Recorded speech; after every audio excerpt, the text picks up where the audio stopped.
Hey, everybody, this is Ken Tucker with Changescape Web. I am your host for the Marketing Guides for Small Businesses podcast today. And as usual, I'm joined by Ian Cantle, Jeff Steck, and Paul Barthel. Hey, guys. Hey, hey. Morning. I just noticed we all have facial hair right now. Yeah, even Paul, even though you can't see him. So, you know, we all have been big believers in systematized marketing for a very long time. And I don't know that we've really ever actually talked about some of the big benefits of why a small business would want to have a systematized marketing program in place. So I thought it'd be a good topic today. Systemized marketing can help ensure consistency, scalability, measurable results. And we really just are going to go through today some of the top reasons why small businesses should systematize their marketing and maybe even some other related um, business systems as appropriate. So, Jeff, I'm going to start with you. How do you go about systematizing your marketing to ensure consistency? Sure. So how do you go about systematizing? Well, that's a big topic. We're going to get a lot into it. But I think, at its core, systematizing is really about approaching a task with some discipline, right? And then kind of mapping out the steps that you're going to go through and how you're going to do it. What that does is it makes it easier to manage. It makes it more repeatable. And then that drives consistency out of it. So marketing consistency is important because it builds brand recognition and trust. When you look at branding, for sure, as we did recently, consistency is a big part of branding. Consistency is a big part of how you show up to your target audience, your target market, everywhere in marketing. And when you start systemizing tasks, building standard ways of doing things, standardizing on look and feel, that systematization in things like social media posting, in your email campaigns, your ad schedules, basically how you approach your marketing, it lets you maintain a regular, predictable process. I was going to say a consistent process, but that's what we're trying to define is, right? What is the consistency in marketing? It also takes some of the workload off, and that goes back to, the systematization of it is the, automation, if you can, the standardization, the scheduling of your workload, that it's kind of a chicken or egg thing, right? You're looking for consistency. When you define the things that help make you more consistent, then it lets you be more consistent because you're building that system, that approach, those standard operating procedures, and you're executing it reliably every time you go through it. It lets you identify gaps and fill gaps and just basically show up to your audience better and make your brand seem more reliable. I mentioned earlier, it takes some discipline to do it. But when you do it, especially if you use automation, especially if you have calendars, it can start to remove some of those things that can feel burdensome, some of those things that can, be the demotivating factors, if you will, to the workload. And again, whenever you start to take away the negatives, you're building the positives, you're building a consistency. A couple of quotes I'll end this answer on is one from Woody Allen: 80% of success is showing up. And that's consistency. It's just going out and doing it, right? And then Dan Kennedy, a little closer to the marketing world. A lot of us in the marketing world know Dan Kennedy is one of the old sages, especially when it gets into copywriting and building marketing systems. But a quote from Dan Kennedy: all wealth is based on systems. So if you want to really be successful and you want to really drive the consistency through your business, you've got to look at systematizing. Yeah, I'll just add to that too. Systematization can actually add a lot of value to your business if you're looking to pass it on, to your generations or somebody, to take over from your company and buy you out, or even just, get your business positioned for acquisition. Yeah. And Jeff, you mentioned, I think it's Peter Drucker that talks about there are really only two things that businesses do: marketing and sales. I think that's you who always brings that I up. have in the And past. Yeah, that's one of my yeah, favorites. and this is systematizing one of the most essential two systems that you need to have. Mm-hmm. So yeah. If you question the value of systematizing, the value of systems, just look at any franchise. At the core, franchises are about systems. That's really what you're buying when you buy into a franchise. And Yeah. then the systems drive the consistency. McDonald's isn't the best, cheeseburger in the world. But if you go into McDonald's in Florida and you go to a McDonald's in Alaska, you're going to get the same cheeseburger. That's because they've systematized and they have that consistency. Yeah, absolutely. Ian, you or Paul have any questions or comments, follow on? Yeah, I just, systems are what makes things efficient, right? Like you've said it all really well, Jeff. There's a quote from James Clear, the author of Atomic Habits, that I thought was pretty good. You do not rise to the level of your goals, you fall to the level of your systems. Interesting. I like that. All right. Paul, how does systematizing marketing save time and probably therefore money, right? Yeah, I think there's a couple different parts of that. First of all, if you, and Jeff talked about this, if you incorporate processes and, standard operating procedures, so everyone is doing things the same way, everyone's on the same page, that's going to save a lot of time. And the other part of that is automation. We talked about this in the past. Redundant tasks can be automated. Right now, we're working with voice AI agents, where you have small business owners, service area businesses. They're out in the field. They don't have someone to answer the phone. You can put in this AI voice system in place that answers the phone and ask questions, so people get their questions answered. And because again, we've talked about this in the past, that people are less and less likely to leave a voicemail. They're just going to move on to your competitor, and a voice AI system can help with that. Right now, I'm building some zaps for a client. Not going to go into what that is, but it basically, we're creating a pipeline for their internal processes, and someone goes to their website, they fill out a form, and they choose a product, and that the value of that product, the price of that product, automatically populates into that pipeline, and they can track sales and revenue, and it's all automated. Right now, they're doing all this manually, so we're automating that process, and so that's going to save them a lot of time. Yeah, cool. Jeff, Ian, you guys have anything else? Yeah, I would add, systems can be super simple or they can be very complex, right? So even, systematizing your social media marketing can be as simple as, a starting point of, I'm going to use a particular tool to regularly plan out and schedule my social posts. And I'm going to use these particular templates in order to create a consistent brand message. How those save time is, if you're not recreating the wheel every single time you're trying to do a social post, which surprisingly an awful lot of businesses do, awful lot of people do, that can save you a ton of time, and the payoff is huge because it creates a consistent brand message. It saves your team time. The beauty of systems too for marketing is that you can continue to improve them over time, right? The system you start with today is not the system you're going to have probably in a year, because as your team uses that system for marketing, whichever part of marketing or marketing as a whole, because you can actually have a systematic approach to your overall marketing, you're going to improve that system. You're going to find areas of weakness, and especially I think it's a Michael Gerber quote on systems, where he said, systems run businesses,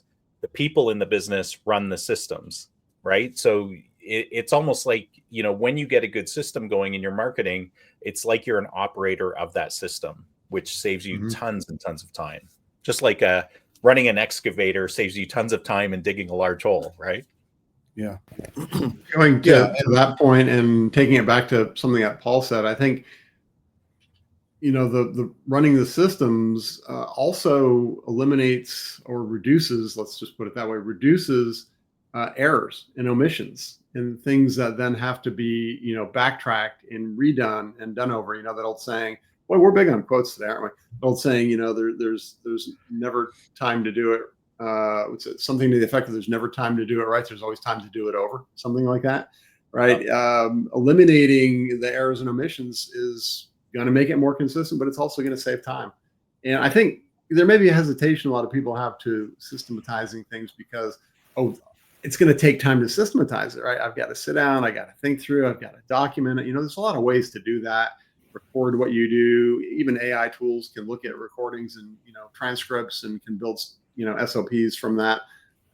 But I would say if you do something more than, let's say, 3 times, slowing down on the first time or second time to build out an SOP and start thinking towards the system is going to save you time in the long run.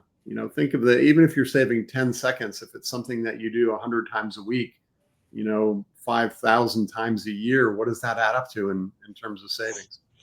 Yeah.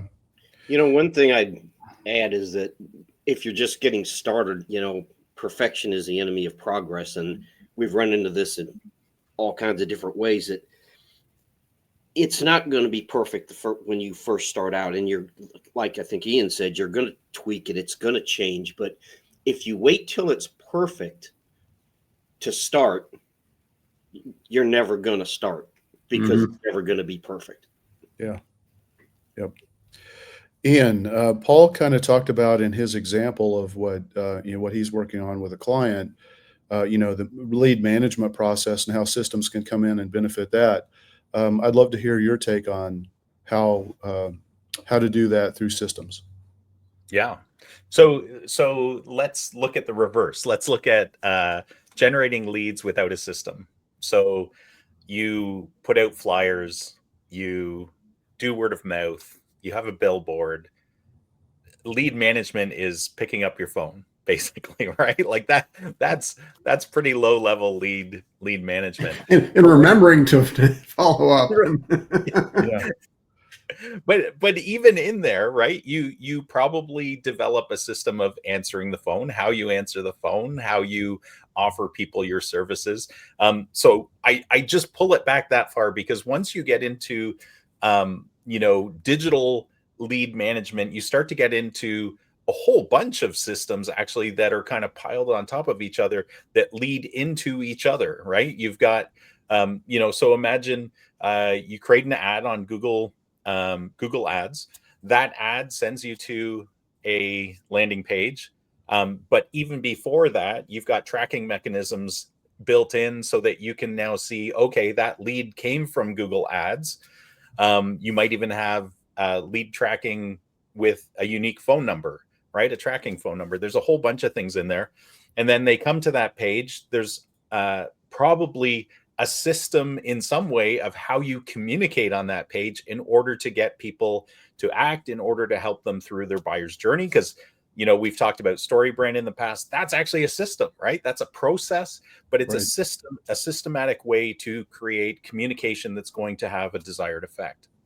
And then once that person comes to that page, they might watch a video, but you have a core call to action that you've systematically thought about in order to have them take that next step. And sometimes you have a primary call to action and then a secondary call to action, which, they might not be ready to buy, but they might want to get a downloadable document, a PDF, a lead magnet that then gets them into your nurturing sequence, which is a whole other system, right? So I think, from a lead management side, all of this needs to eventually drip into or go into a CRM system, a rich marketing automation and CRM system, so that you can track those leads. You can communicate through that system.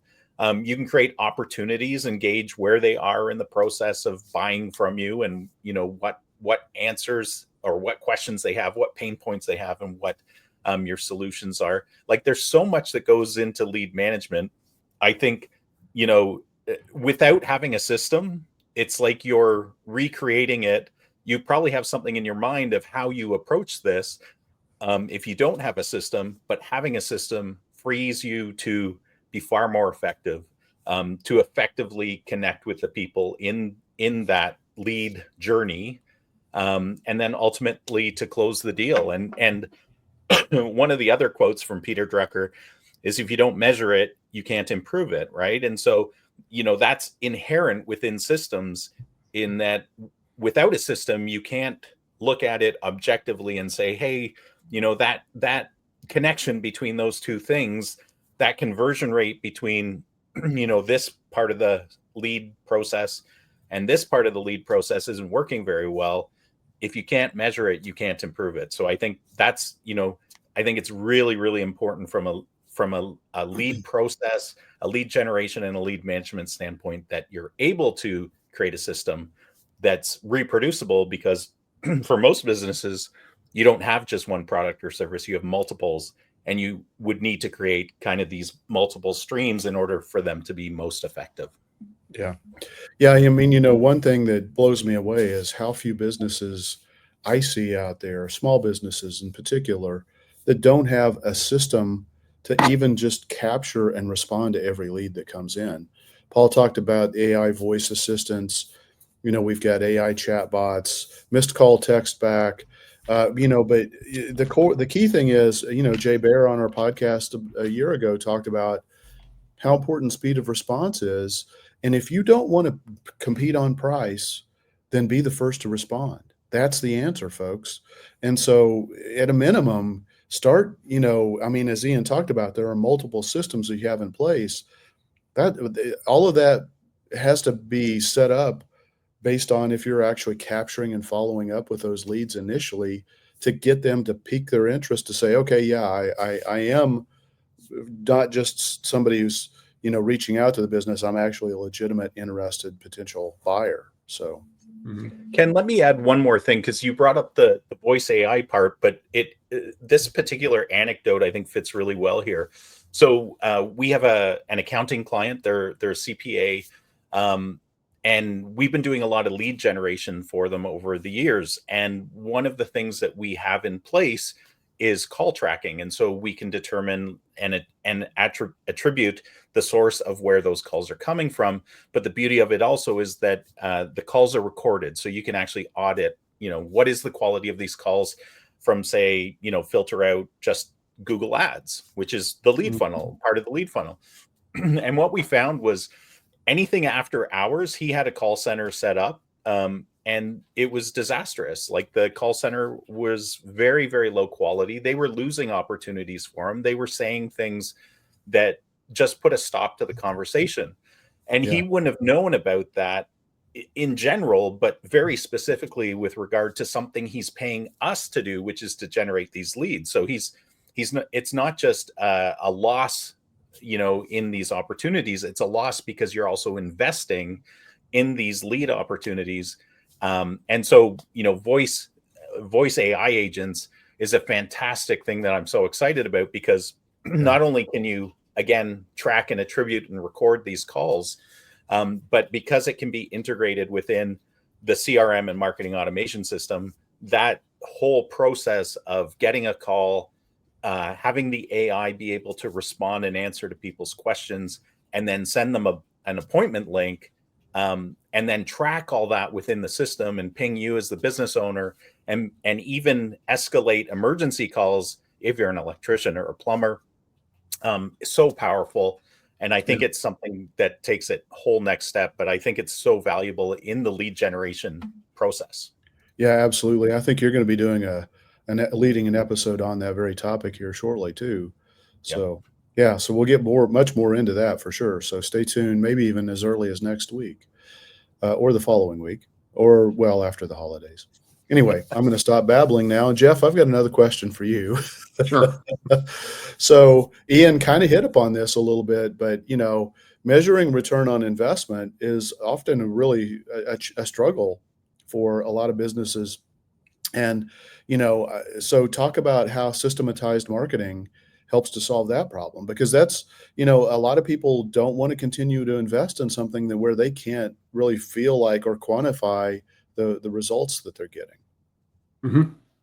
Yeah. Another way, everyone always wants to talk about ROI, and it's very important. If you don't have your finger on the pulse of the financials in your business, then you don't have a serious business.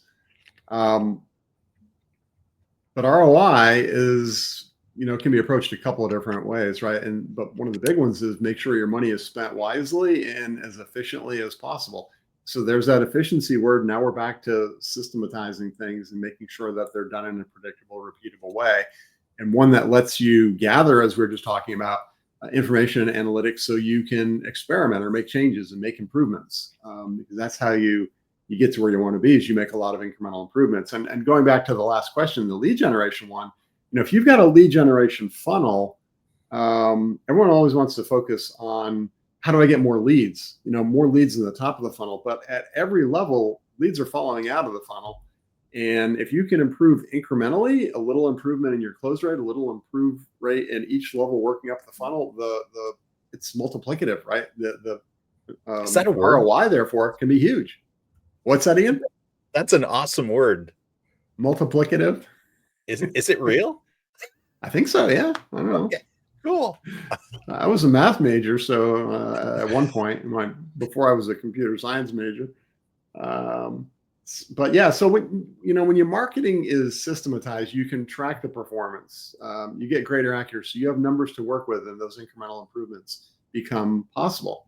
Those experiments become possible. So tools like CRMs, analytics platforms, they make it easy to monitor these metrics and get the data that before may have just been a thumb in the wind guess. So when you're looking at cost per leads, conversion rates, customer acquisition costs, these are all things that you can look at, and then you've got a lot of dials and knobs you can start tuning and playing around with to increase the performance of the business, decrease waste, and therefore overall improve your ROI. Systematizing can reduce the number of variables in a system. If you do things different ways at different times, it's hard to tell, what's working, what's not working, what's cause and effect of doing something when it's not the same every time. Or if you want to change one thing and see what the effect is, you got to make sure that you're holding all the other variables constant, so that they're not, potential contributors to the new results. So when you reduce the number of variables, again, we're back to that consistency. We're back to the ability to look at data and improve things, and therefore increase the ROI. Controlled experimentation, I just talked about that. I think is a big benefit from systematizing. The different points in the process of the system that you built, and therefore you can focus on one at a time and try different experiments. But also from an HR perspective, I think this is one, especially for a little bit larger businesses, that gets overlooked. From an HR perspective, if you can increase your job satisfaction, therefore increase your retention, or give people, clear expectations of what they need to do, what they need to do to move up, that's going to reduce your turnover. It's going to improve your productivity, and that goes into ROI as well.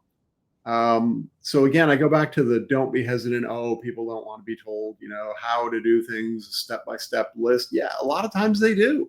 A lot of times people not having clear goals and expectations or clear direction is a contributor to low morale and them causing to start looking around. So it can affect the ROI directly or indirectly through the people and the turnover and all the second order effects that come in when you have to deal with those other things. So yeah, systematizing, huge driver for ROI. Yeah, cool. Paul, can you talk about the systematizing marketing to support scalability? Yeah, again, I think it goes back to processes and automation. We have a mold inspection client out in California, and when someone scheduled an appointment or wanted to schedule an appointment, the person in the office, they were doing everything manually. They were sending out the emails the here's your appointment time and here's what to expect and here's how you prepare. And then after the mold inspection, they were sending out another email about when they could expect their results and if they had any questions to contact the inspector about the results. And they were doing all this manually. And, there's a finite amount of time in a day to do that. So we automated that entire process. So now once the appointment is booked, that whole process is automated. So that can happen 24 hours a day. And so that right there goes to scalability, because a person isn't going to work 24 hours a day, but an automated system can. And so she told me that that freed up after we got everything in place. She said that freed up about 4 hours a day for her. So Wow. that's scalability. Yeah, absolutely. I mean, think, Paul, you and I've talked about, even something as simple as creating videos for answering frequently asked questions that don't tie up your staff's time. Again, it's developing a system and just doing it, identifying those questions that maybe generate a service call that's not profitable for your business, like the programming a thermostat. When you go do that service call, by the time the tech gets there, performs the job, and gets it done, it's cost you money where you can't deploy that service tech to maybe a much more lucrative income generating opportunity. And at the same time, you may have a frustrated customer because they just had to spend an unnecessary, what they expect, $100 to a couple $100 to get that fixed. If you systematized your marketing and realized those questions and those responses, and gave people an opportunity to watch videos where you're solving those problems, again, that's a system that's in place, and it keeps your techs from going out on service calls that are less than your ideal profitability rate. Yeah, one thing I'd like to add here is that we're talking about automation and AI, and AI is not a magic bullet. It is a tool. It's just another tool, and if implemented wrong, it can cause more problems than it solves. It. I often say that the more Google tries to help me, the less efficient I am. And you would think the big companies would have this figured out, and even they don't. So it's just AI is not a magic answer for all of your problems. It's just another tool in this whole systemization process. Yeah, and it's not set it and forget it either. There are a lot of marketing consultants and companies out there right now that are selling set it and forget it stuff. And anybody who tells you that, I think you should run personally. AI, it does help with scalability in a tremendous way, but only if it's under the guidance and review of human experts. I think there's another aspect to scalability that we maybe haven't hit on as much. I think Paul kind of got into it a little bit, but when I think of scalability, I think of two things. I think of how can we do more with the resources we have, because that's growth, that's business growth.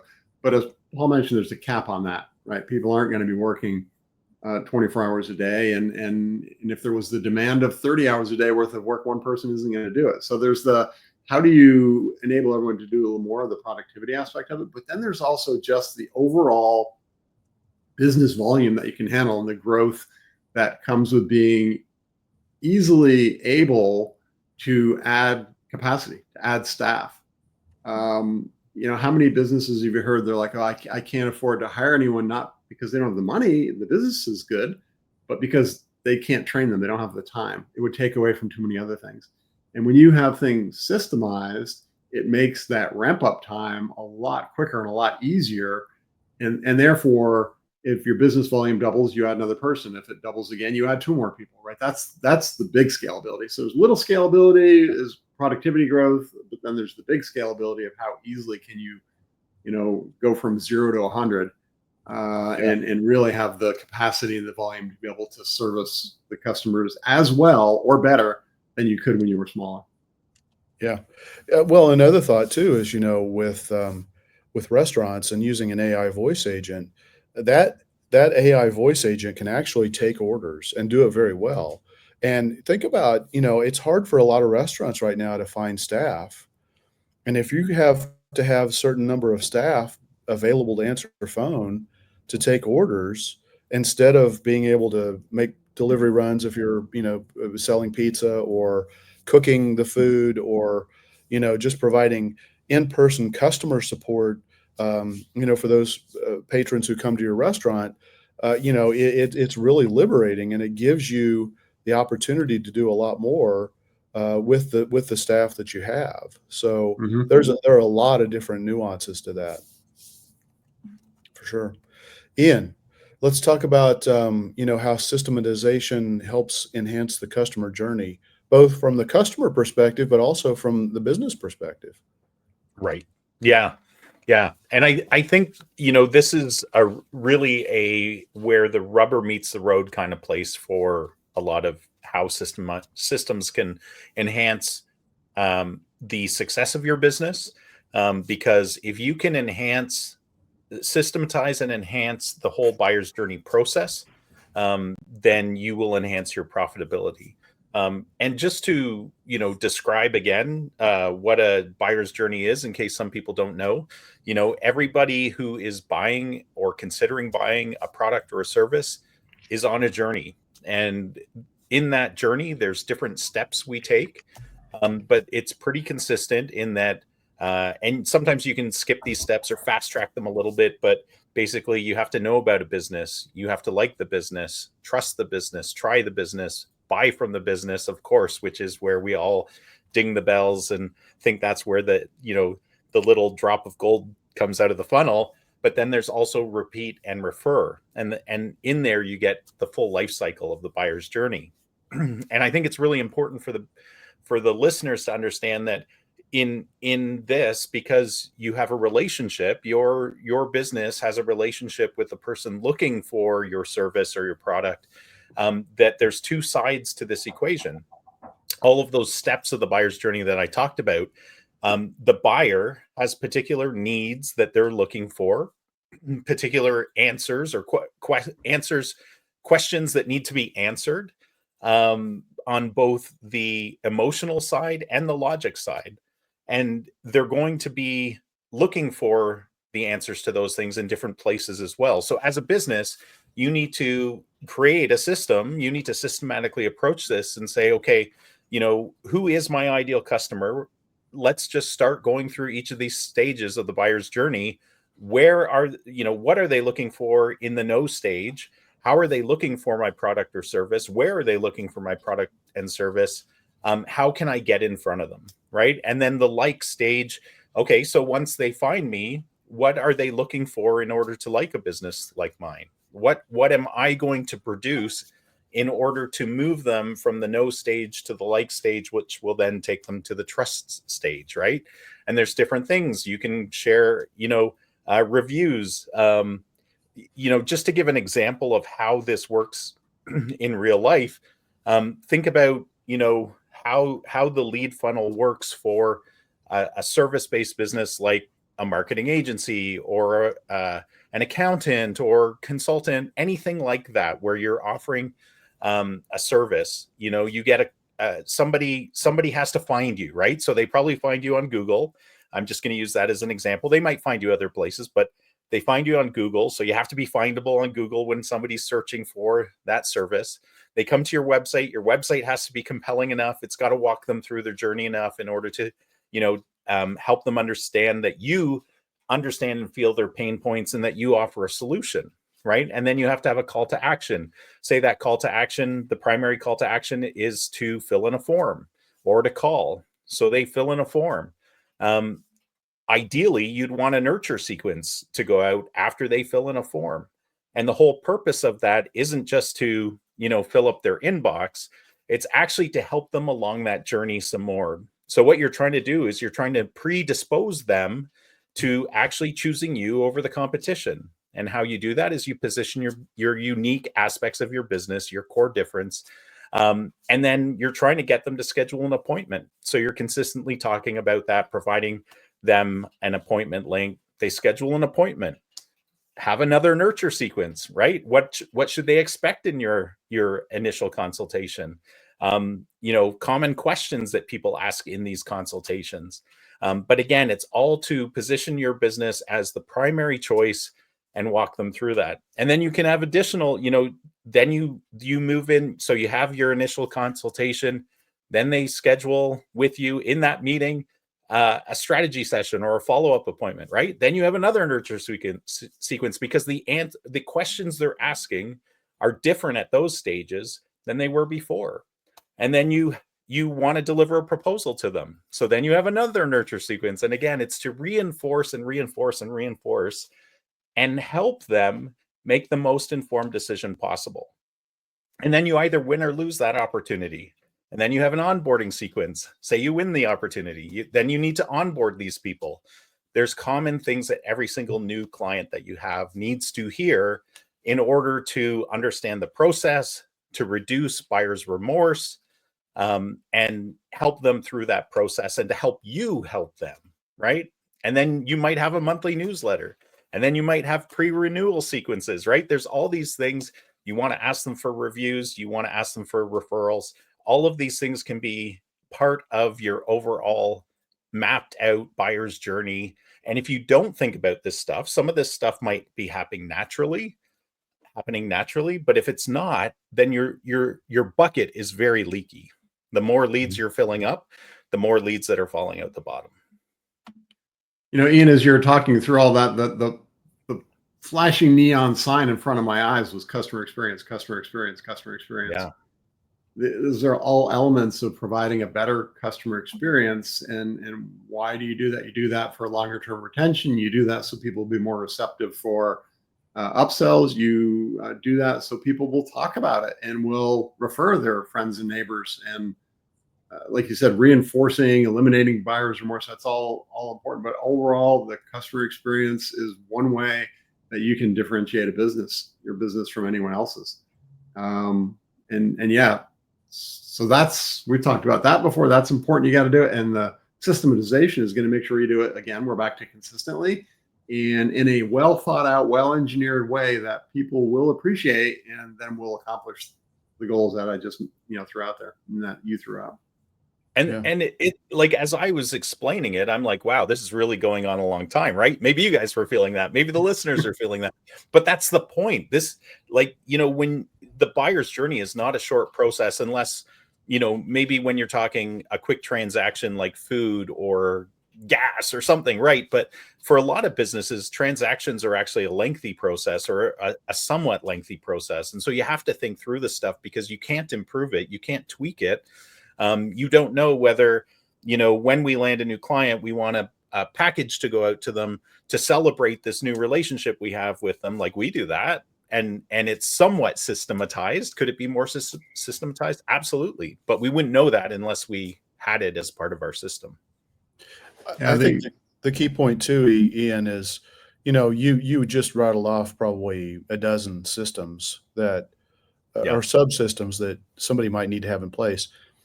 As Paul mentioned earlier, you don't have to have all these perfect. You don't even have to do all of the systems that, Ian, you just rattled off.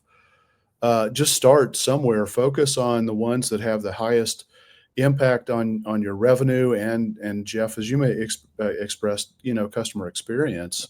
Get started there and just continue to build out to it. And a good marketing partner is going to help guide you through, and maybe even have, some good, solid, basic starting point services and systems in place to help you speed up the whole process.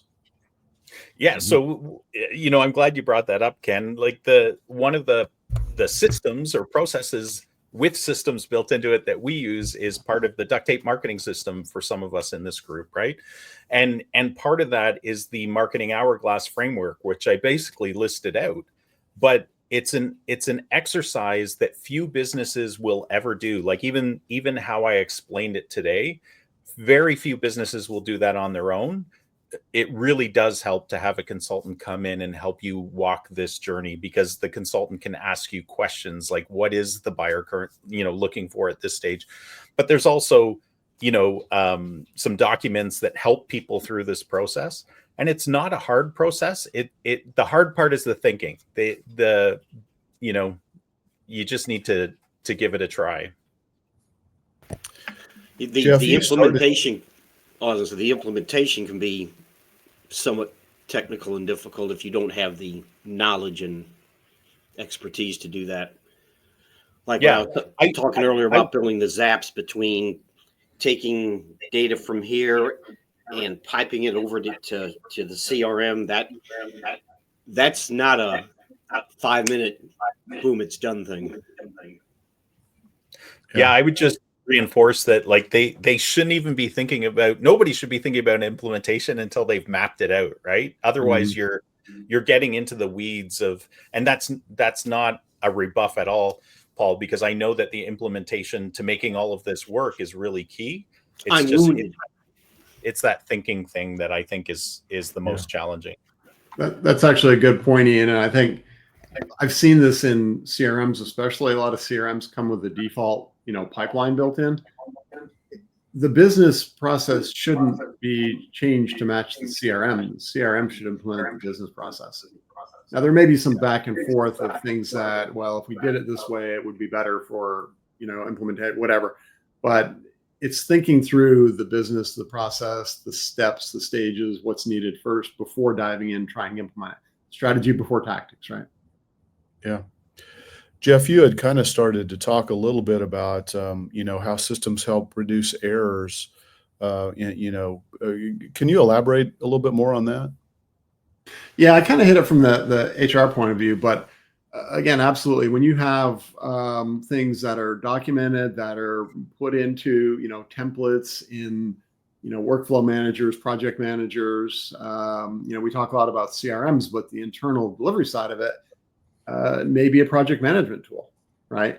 Where you can build the fulfillment system, if you will, in that. It probably interacts with the CRM, and it may be the CRM, but the point is you're focusing on how you do things internally as well.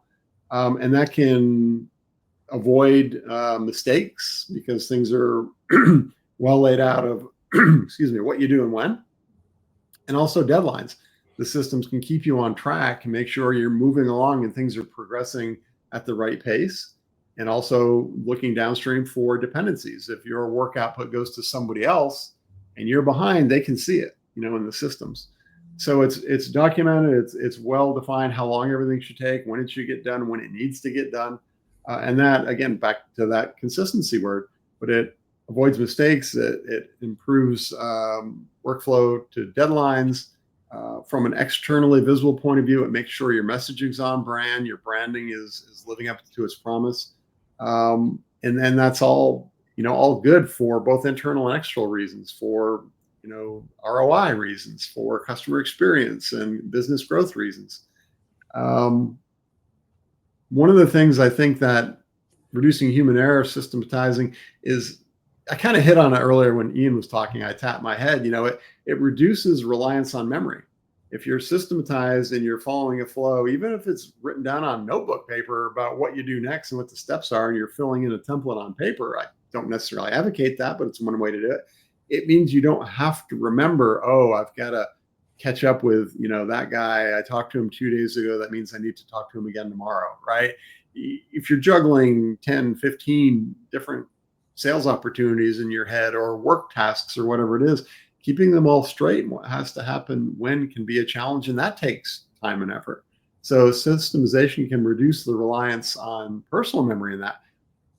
And in that kind of same vein, it can also increase what I call institutional memory. You're not relying on, go talk to Joe down the hall, he knows how to do it, right? You're not relying on that. You build institutional memory into the systems. And then it gives you the flexibility of how to reassign or adapt if somebody gets sick, if somebody goes on vacation, if there's a flood in the town you're in and your office is out of commission. It gives you the ability to adapt to other problems that can occur.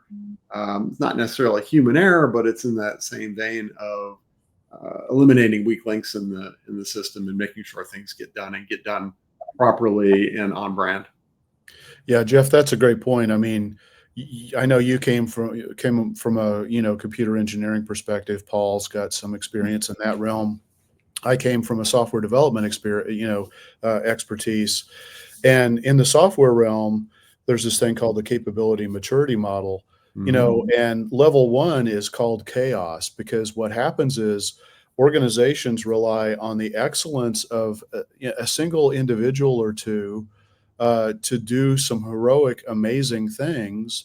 But if that person leaves, if that person gets sick or is out for a period of time, the organization is in a world of hurt. The same thing is actually very much true in the world of sales and marketing. Mhm. So putting, maturity through systems in place so that you do get that institutional knowledge, you become less reliant on the superstars. They're always going to be important in your organization, but the more that you can get that institutionalized, you can level up so many more people, and get more repeatable, effective results with fewer errors. Mhm. Football. Football.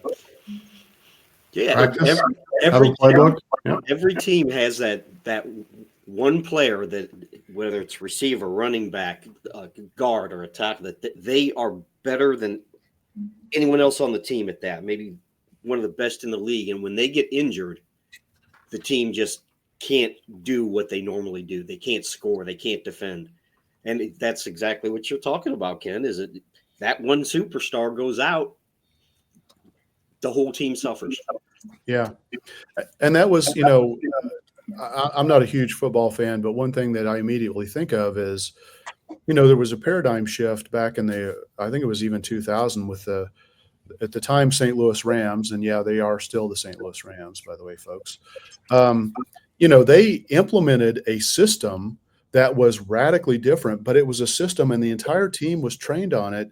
So they could swap personnel, but still perform at a very high level because they had that system. And it was a system that nobody else had. And so they had massive differentiation. And of course, they went on to win the Super Bowl and had a pretty good run there for a couple of years.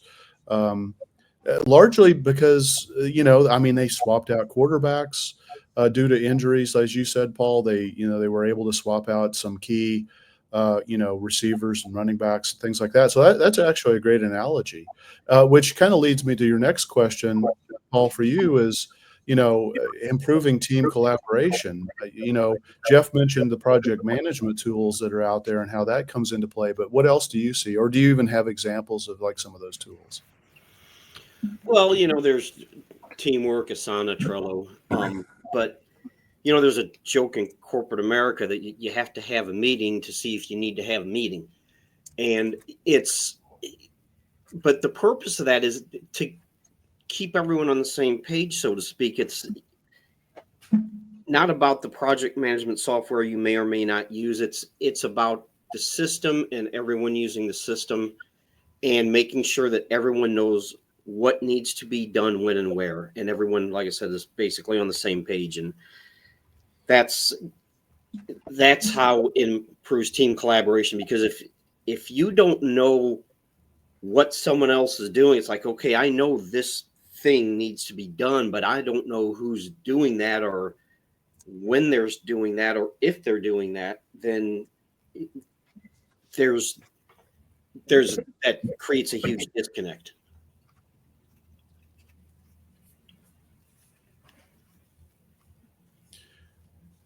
Yeah. So Ian, you want to kind of take that and elaborate that on how? I figured Ian would jump in there on Yeah. that. How that actually helps, with businesses who want to stay competitive. Yeah.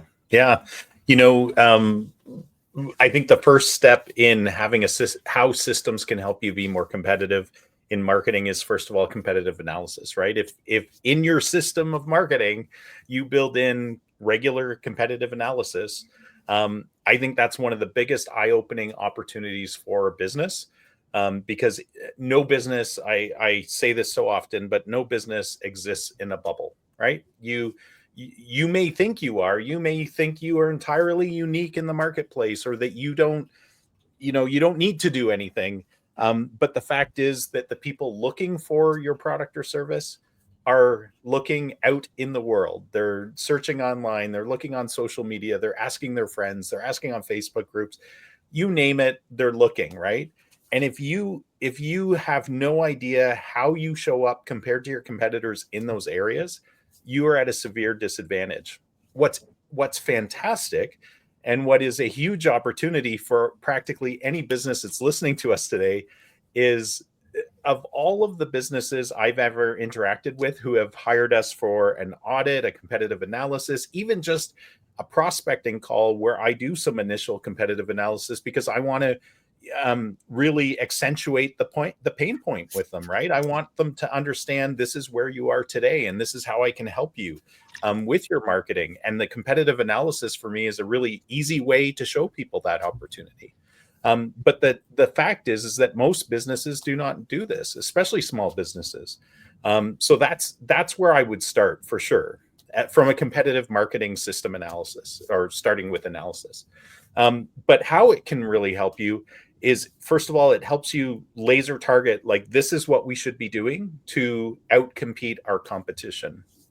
And some of the areas where you can systematize it, or where systems help with being competitive, are just what I think it was you, Jeff, that talked about consistency, right? Like brand consistency. Consistency in execution as well is key, because I'm sure you guys have experienced this when you've done audits for prospects or clients. And one of the things you do is you see, here's how you guys have used or engaged social media over the last 5 to 10 years.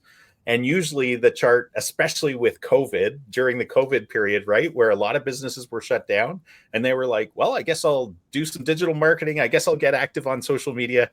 So it's kind of like, boom, and then it falls right off. And the companies that win are the ones that are consistent, right? If you consistently have an SEO strategy and you execute that SEO strategy, you're always going to win against, assuming you do it right, you're going to always win against your competitors who are either sporadic or not doing it at all. We see this with blog posts too, where almost any business I talk with understands that creating content on a consistent basis is really important. But when you look back at, well, what blog posts have they posted? Usually there's like a little burst where maybe they went to a course for a weekend, or maybe they were at a conference and somebody said they should do it, or they saw a YouTube video. So they do like 5, and then there's no more since 5 years ago. And so that's not going to help them compared to a company that is consistently executing in a systematic way on their marketing. Some other ways that systems really help are with efficiency. If you're more efficient than your competition, you're spending less money, less time on doing what's working. And then making data-driven decisions. I think it goes back to that competitive analysis, but also how are our metrics being tracked for all of the marketing we're doing, because that can help drive making informed, data-driven decisions, which is far better than gut feeling decisions, because usually our guts, relate to what we last ate. So it can save you money. It can improve your return on investment. It can improve your lifetime value of a customer, and ultimately the profitability and valuation of your business if you want to sell it. Yeah. Real quick, guys, we're coming up on the hour. Let's just kind of go through and hit, just real quick hits. How do you guys see systematized marketing helping in regard to specifically customer retention? Well, it helps you personalize things. Let's go back to the mold inspection company where she was doing everything manually and trying to keep track of things in a spreadsheet. And if she missed something, she'd have people calling, say, hey, I just want to make sure we're still on schedule for this. Well, once that was automated and she got a lot of feedback, people loved it. And the one thing they really liked is that, and this goes back, now mold inspection may not be a regular thing, but they got referrals because of this, that when we set this whole process up, the email she sent out that was sent out before the inspection had a picture of the inspector. So they knew who was going to show up. And customers, because you're letting someone into your house, and they got a lot of feedback on that they loved it. And they actually got referrals because of that one little simple thing. Cool. Jeff, how about you? Yeah, I think, I go back to the relationship, right? The systematization gives you a framework for, as I think, Ian, you talked about the customer experience, right? Customer journey, but it gives you a framework for operating that customer experience, those touch points that go beyond the sale. that are important for not only retaining customers, but for getting referrals. I owned and operated a house painting franchise for a number of years. Yeah, I can't keep a job. I've gone from the semiconductors to house painting to marketing. But when we sent out follow-up emails, and it was systematized, it was done through a CRM, we got referrals, and we got customers that would say, even after a year after doing some work, they would say, "Oh yeah, I've been meaning to call you back about some more work I want to have done." So it's that relationship, it's having a system that provides the framework to operate out of, that lets you build and maintain and strengthen relationships with your customers. And that's key for retention and referrals. Yeah. Glad you brought that up, Jeff. So important. Ian, how about you? I think some key points that systems can help with retaining clients is being aware of their pain points and questions. So even if they're an existing client, they may have some pain points with your processes. So surveys, asking, even having your team ask them systematically throughout the process, especially as you consider if it's a service-based business, a lot of times there's a renewal. If it's an ongoing service, man, as the renewals are coming up, you should have a process whereby you're heading that off very early to reinforce the value that they're getting from you. You should be doing that through the whole time that they're with you. But again, reinforce value. Otherwise, you leave people in a question bubble, or they're confused, right? Yeah. Yeah. I mean, if you don't control the narrative, something else will. And chances are that's going to be something that's not necessarily desirable for your business.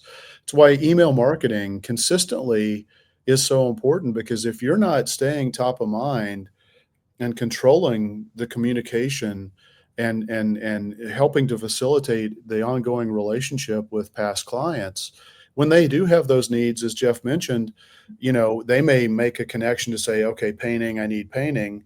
But if you also do light carpentry services or, window treatments or something like that, they may not have any idea that you do that. And so you're missing out on opportunities if you're not systematizing your marketing, in this case, email marketing, which I think is really one of the best friends of any business that's out there, if you know how to do it and do it well. So with that, let's wrap it up. I think it was a great discussion. This is super, super important topic. In case you don't know or didn't notice throughout this podcast, I think we're all really huge advocates of systems. So, Your name. I can't stress how important it is. And with that, Ian, you want to take us out? Yeah, be sure to like this podcast. Be sure to share this podcast. We'd love to get more exposure with more businesses, and so we can help more businesses. We love sharing this information with you. Reach out to us if you have a specific question or a burning issue that you'd like answered. And until next week, folks, keep calm and mark it on.